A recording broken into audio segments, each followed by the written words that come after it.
উফ, কি যে শীত, কি যে শীত, একেবারে হাড় কনকনে ঠান্ডা। আবহাওয়ার মতিগতি দেখে মনে হচ্ছে বাংলাদেশ বোধহয় তুষারপাতের ঠিক আগের স্টেজটাতে এই মুহূর্তে রয়েছে। এরই মধ্যে বাংলাদেশ প্রিমিয়ার লিগের ম্যাচে রংপুর রাইডার্স প্রথমবারের মতো মাঠে নামলো এবং এই তীব্র শীতের মধ্যে তারা নিজেদের গাটা গরম করে নিল বিধ্বংসী এক জয়ে। এবারে টুর্নামেন্ট রংপুর রাইডার্স ফেভারিট হিসেবে শুরু করছে, ওভারওয়েলমিং ফেভারিট হিসেবে শুরু করেছে। কেন? সেইটা প্রথম ম্যাচেই কিছুটা ঝলক আমরা দেখতে পেলাম। শুরুতে তাদের ওই বিস্ফোরক বোলিংয়ে, তারপর তাদের ওই রুথলেস ব্যাটিংয়ে। রংপুর রাইডার্স ম্যাচটা শেষ পর্যন্ত জিতেছে 5 ওভার হাতে রেখে 7 উইকেটে। সেইটা আসলে 10 উইকেটেও হতে পারতো, সেইটা আসলে 5 ওভারের চেয়ে বেশি ওভার হাতে রেখেও হতে পারতো। কিন্তু এন্ড অফ দ্য ডে গিয়ে ওইটা আসলে ম্যাটার করে না।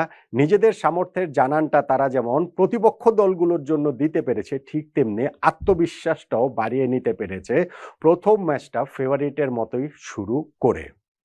চট্টগ্রাম রয়্যালস, যাদের টুর্নামেন্ট শুরু হওয়ার আগে ভীষণ এলোমেলো অবস্থা ছিল, কিন্তু প্রথম ম্যাচটাতে নোয়াখালী এক্সপ্রেসের বিপক্ষে জয় দিয়ে একটু সেটেল করার চেষ্টা করেছিল, কিন্তু দ্বিতীয় ম্যাচেই রংপুরের সামনে তারা স্রেফ উড়ে গেল। মোটেই তারা আসলে পাত্তা পায়নি। এই ম্যাচটাতে রংপুর রাইডার্সের এই জয়টাতে টার্নিং পয়েন্ট কোনটা, সেটা নিয়ে তো আলোচনাটা করছি। চট্টগ্রাম রয়্যালস যখন 102 রান করেছে, ম্যাচ আসলে সেইখানেই শেষ। ইংলিশ কন্ডিশন বলতে পারেন, ইংলিশ ওয়েদার বলতে পারেন, প্রতিপক্ষের পেস বোলিং, প্রতিপক্ষের বোলিং অ্যাটাকটাই এইবারে বিপিএলে খুব ভালো চট্টগ্রামের। একটু সারপ্রাইজিং ওই জায়গাটাতে আমার কাছে যেটা লেগেছে, যে মাত্র 102 রান করেছে যেইখানে চট্টগ্রাম, সেইখানে তাদের ক্যাপ্টেন শেখ মাহেদী হাসান যেইভাবে তার বোলারদেরকে ব্যবহার করেছেন, প্রথম 10 ওভারের মধ্যে প্রপার পেস বোলার বলতে শুধু শরীফুলের 2টা ওভারই তিনি করিয়েছেন। এর বাইরে নিজে বোলিং করেছেন, বোলিং দিয়েছেন তানভীরকে, বোলিং দিয়েছেন পার্ট টাইমার জয়কে, মির্জা বেগকে, অথচ মুকিদুল ইসলাম মুগ্ধ, যিনি খুব ভালো ফর্মে রয়েছেন, তাকে 10 ওভারের আগে আনাই হলো না। ইনফ্যাক্ট আবু হায়দার রনে আমি জানি না তিনি ইনজুরিতে পড়েছেন কিনা, ব্যাটিং তো করলেন, তাকে বোলিংয়ে আসলে আনা হলো না। সো এই কন্ডিশনটা এক্সপ্লয়েট করে ম্যাচটাকে যদি কিছুটা জমিয়ে তুলতে হয়, সেই ক্ষেত্রে পেস বোলারদেরই অগ্রগণ্য ভূমিকাটা নিতে হবে। সেইখানে শেখ মাহেদী তার পেসারদের ব্যবহার না করে নিজে সহ স্পিনারদের উপরে কি কারণে এরকম রিলাই করলেন, ওইটা একটু surprising. But having said that, তাতে করে লিটন দাস দাভিদ মালানের ওই পার্টনারশিপের 91 রানের যে জুটি, সেইটাতে তাদের ক্রেডিট খাটো করার কোনো সুযোগ নেই। তারা একেবারেই যেই চেষ্টা করেছেন খুবই প্রফেশনালি করেছেন, একই সঙ্গে খুবই রুথলেসও ছিল তাদের এই চেষ্টা। যখন যেইভাবে অ্যাটাক করা প্রয়োজন সেটাই তারা করেছেন, বাড়তি রিস্ক নেওয়ার প্রয়োজন বোধ করেননি। পাওয়ার প্লের 6 ওভারের মধ্যে 40 রান তুলেছেন, টার্গেট যখন 103 রান, তখন এইটা ঠিক আছে যে 40 রানও এটা মোর দেন এনাফ। আর যখন ওই অপরচুনিটিটা পেয়েছেন, তখন সেটা কিভাবেই না কাজে লাগিয়েছেন। আপনি দেখবেন যখন ওই মাহমুদুল হাসান জয়ের হাতে বল তুলে দেওয়া হলো, তার ওই 1 ওভার থেকে 24টা রান তুলে নিলেন। দাভিদ মালান ছক্কা মারলেন, লিটন দাস হচ্ছে গিয়ে 2 ছক্কার সঙ্গে 1 চার মারলেন। ম্যাচ আসলে আগেই তো শেষ, ওইখানটাতে কত দ্রুত শেষ হবে ওইরকম একটা অবস্থার দিকে চলে গিয়েছিল। হ্যাঁ, এর আগের ওভারটাতে তারা অপরচুনিটি দিয়েছিল, দুই ব্যাটসম্যানই আউট হতে পারতেন। একটা কট বিহাইন্ডের চান্সটা ওইখানে উইকেট কিপার ক্যাচ ধরে রাখতে পারেননি দাভিদ মালানের, আর লিটন দাসের ওটা একটা নিশ্চিত রান আউট ছিল, কিন্তু ফিল্ডিং এর হাস্যকর ভুলে সেই রান আউটটাও করা যায়নি। ফলে তাদের পার্টনারশিপটা যখন 91 রান হয়ে গিয়েছে, তখন 10 উইকেটে জয় হবে না কেন? ওই সময় গিয়ে তারা 3টা উইকেট হারিয়ে ফেলেছে।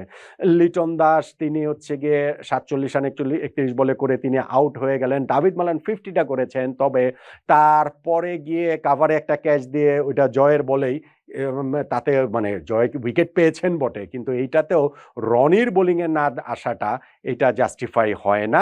আর তার আগে মাঝখানে সময়টাতে তাওহিদ হৃদয় তিনি খুবই ডিসঅ্যাপয়েন্টেড হবেন, বিগ শট খেলতে গিয়ে বাউন্ডারি লাইনে ক্যাচ দিয়ে তিনি আউট হয়েছেন, কিন্তু তারপরে ওই যে মাহমুদুল্লাহ রিয়াদ ক্রাউড ফেভারিট তিনি ছিলেন এবং তিনি হচ্ছে গিয়ে ওই দলের জয়ের সময়টাতেও ছিলেন। কুচদের শাহ নেমে হচ্ছে গিয়ে ছক্কা মেরে ম্যাচটা যখন শেষ করেছেন, 5 ওভার তখনও বাকি রয়েছে, 7 উইকেটে রংপুর রাইডার্স ম্যাচটা জিতে নিয়েছে। ফলে এই ব্যাটিং ইনিংসের এইখান থেকে আসলে টার্নিং পয়েন্ট বের করার আমার কাছে এটা মনে হয় না। আমি 2টা টকিং পয়েন্ট বললাম, যে একটা চিটাগাং এর ক্যাপ্টেন শেখ মাহেদী কি কারণে পেস বোলারদের ইউজ করলেন না, রনিকে একেবারেই করলেন না এবং মুগ্ধকে প্রথম 10 ওভারের মধ্যে আনলেন না, ওইটা একটা পয়েন্ট হতে পারে। আর ওই যে 1 ওভারে যে 2টা চান্স দিয়েছিলেন, সেই চান্সগুলো চিটাং গ্র্যাব করলেও যে রংপুরের জয়ের পথে বাধা তৈরি হতো, আমার কাছে সেটা মনে হয় না। ফলে আমার কাছে এগুলো আসলে টার্নিং পয়েন্ট না। এখন 102 রান যে চট্টগ্রাম করলো সেই রানটা আরো বেশি হতে পারতো না? পারতো। বিশেষত যখন আপনি নাইম শেখের ওই বিস্ফোরক শুরুটা দেখবেন। হ্যাঁ, নাইম শেখ বিস্ফোরক শুরু।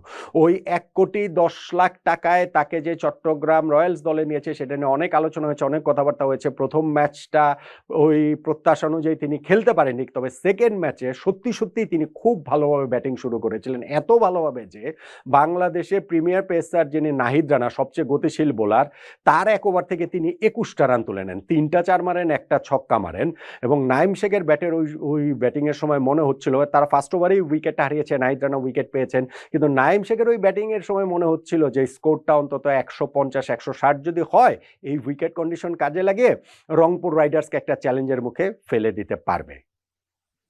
কিন্তু মুস্তাফিজ এলেন, তার প্রথম ওভারেই তিনি নাইম শেখের উইকেটটা তুলে নিলেন। ২০ বলে ৩৯ রান তিনি করেছেন, তার মধ্যে ৭টা ৪ এবং ১টা ছক্কা মেরেছেন, অর্থাৎ ৩৯ রানের মধ্যে ৩৪ রানই করেছেন তিনি ৪ ছক্কাতে। মুস্তাফিজের বলে প্লেড অন হয়ে তিনি যখন হচ্ছে গিয়ে ব্যাটের ভেতরের কানায় লেগে বেলস তার পড়ে গেল, ওই উইকেটটা পেয়ে গেল, কাঙ্ক্ষিত ব্রেক থ্রুটা রংপুর রাইডার্স পেয়ে গেল এবং ভেরি নেক্সট ওভারে আলিস আল ইসলাম ও মাহমুদুল হাসান জয়কে কট বিহাইন্ড করে দিলেন ৫১-৩ উইকেটে তাদের পাওয়ার প্লের স্কোর। সেইখান থেকে তো কামব্যাক করার একটু সুযোগটা থাকে, সেই সুযোগটা আসলে তারা কাজে লাগাতে পারেনি। ফাহিম আশরাফ দুর্দান্ত বোলিং করেছেন। এরপরে এসে তিনি যেইখানটাতে স্পেশালি ওই যে ১ ওভারে যে তিনি দুইটা উইকেট নিলেন, তার মধ্যে যে কটেন বলটা করেছেন বাম পাশে বাম হাত দিয়ে মানে এক হাতে ধরে, ওইটা আসলে একটা দুর্দান্ত ব্যাপার ছিল। ওই ওভারেও আরেকটা উইকেট কট বিহাইন্ড হয়েছেন, দুইটা উইকেট তিনি পেয়েছেন। লাস্টে গিয়ে মির্জা বেগ ছিলেন যিনি গত ম্যাচে ৮০ রান করেছিলেন চট্টগ্রাম রয়্যালসের সেই জয়ে। মির্জা বেগের উইকেটটাও মুস্তাফিজ তুলে নেন, আর শেষে গিয়ে যখন ফাহিম আশরাফ নিজে তার ওভারটাতে ২ উইকেটটা তুলে নেন, তখন তার ৫ উইকেট হয়ে যায়। একটা ক্যাচ ড্রপও হয়েছিল, স্টিল তার ৫ উইকেট হয়ে যায় এবং ১০২ রানে চট্টগ্রাম রয়্যালস অল আউট হয়ে যায় এবং আমার কাছে মনে হয়েছে যে ম্যাচটা আসলে ওই জায়গাটাতেই শেষ হয়ে গিয়েছে। Turning point, Rangpur Riders match জিতেছে, টুর্নামেন্টে ফেভারিটের মতোই শুরু করেছে। চট্টগ্রাম রয়্যালস, আমি জানি না যে প্রথম ম্যাচটাতে তারা ওরকম একটা বড় জয় পেয়েছিল নোয়াখালী এক্সপ্রেসের বিপক্ষে এবং সেইটা তাদের বোলিং শক্তির উপরে ভরসা করে। সেই বোলিং শক্তিটাকে কি তাদের ক্যাপ্টেন এই ম্যাচে খুব ভালোভাবে কাজে লাগাতে পেরেছেন বলে আমার কাছে মনে হয়নি। স্টিল সেটা কাজে লাগাতে পারলেও ১০২ রান ডিফেন্ড করে জেতা যায় না। রংপুর রাইডার্সের এই যে ৭ উইকেটের জয়, সেইখানটাতে তাই আমার কাছে টার্নিং পয়েন্টের আলোচনায় ২টা জায়গায় আসতে পারে। একটা হচ্ছে গিয়ে অবভিয়াসলি নাইম শেখের উইকেটটা। আপনারা ভাই যেভাবেই বলেন না কেন, একজন ব্যাটসম্যান যখন এরকম শুরু করে ফেলবেন, নাহিদ রানার মতো বোলারকে ১ ওভারে তিনি ২১ রান নিয়ে নেবেন, তারপরে তিনি হচ্ছে যে ২০ বলে ৩৯ রানে পৌঁছে যাবেন, যার মধ্যে ৩৪ রানই ৪ ছক্কা থেকে, তখন তার উইকেটটা সবসময় গুরুত্বপূর্ণ। সেই উইকেটটা যে মুস্তাফিজ নিয়েছেন, ওইটা একটা টার্নিং পয়েন্ট। আর আরও বেশি করে আমার কাছে মনে হয় যে ফাহিম আশরাফ যে ১ ওভারে ২টা উইকেট নিলেন এবং ওই ২টা উইকেট নিয়েই আসলে চট্টগ্রাম রয়্যালসের স্কোরটা যে ১৫০-১৫০-র কাছাকাছি আর যেতে পারবে না, সেটা নিশ্চিত করে দিয়েছেন ফাহিম আশরাফের ওই ১ ওভারে ২ উইকেটটাই। তাই আমার কাছে নাইম শেখের উইকেটটা ছাপিয়েও মনে হচ্ছে এই ম্যাচে রংপুর রাইডার্সের ৭ উইকেটের জয় টার্নিং পয়েন্ট। একমত কি হবে?